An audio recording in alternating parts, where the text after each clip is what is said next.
Sebelum saya jatuhkan hukuman,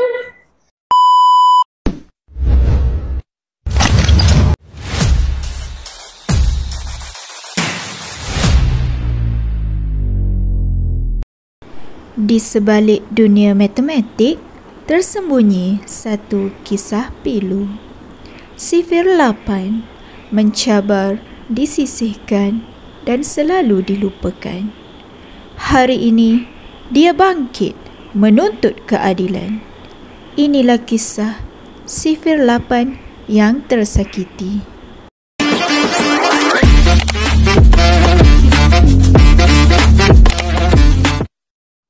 saya buka mahkamah untuk hari ini untuk Sifir 8 yang tersakiti.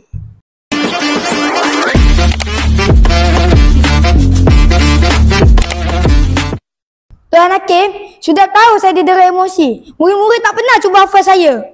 Aminah, kenapa kamu tak hafal Sifir 8?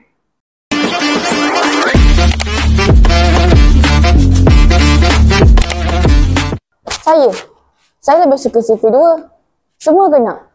Sifir 8 menakutkan cikgu. Indah, kenapa kamu tak hafal Sifir 8? Sifir 8 susah cikgu. Saya lebih hafal Sifir 5. Ada lagu 5, 10, 15. Saya sering diabaikan dalam buku latihan, dipandang sepi dalam ujian. Tak boleh ke beri saya peluang? Sebelum saya jatuhkan hukuman, saya bagi peluang untuk kamu hafal dan ingat Sifir 8. Weh Indah, macam mana ni? Apalah kita nanti? Yelah, aduh. Kejap. Mana Aidil ya? Ada nampak tak?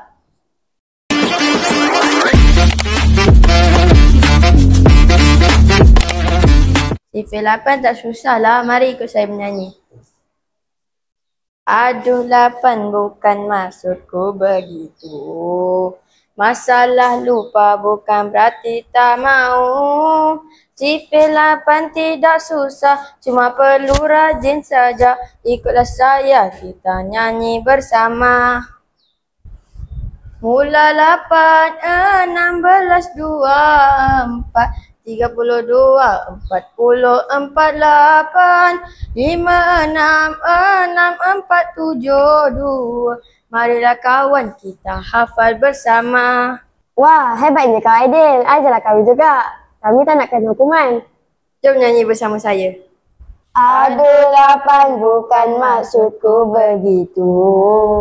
Masalah lupa bukan berarti tak mau. Sifir 8 tidak susah, cuma perlu rajin saja. Ikutlah saya, kita nyanyi bersama. Mula 8, 16, 24, 32, 40, 48, 5, 6, 6, 4, 7, 2. Marilah kawan kita hafal bersama. Saya tak sangka, akhirnya ada juga yang sudi hafal saya. Terima kasih, saya bukan lagi yang tersakiti.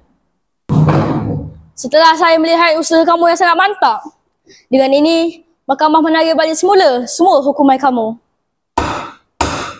Dan begitulah akhirnya, Sifir 8 tidak lagi tersakiti.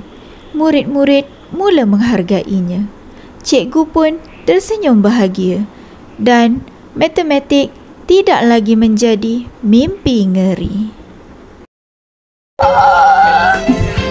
Saya buka mahkamah.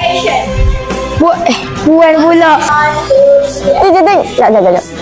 Wah, hebatnya Kak Aidil. Ajarlah kami juga. Sifir 8.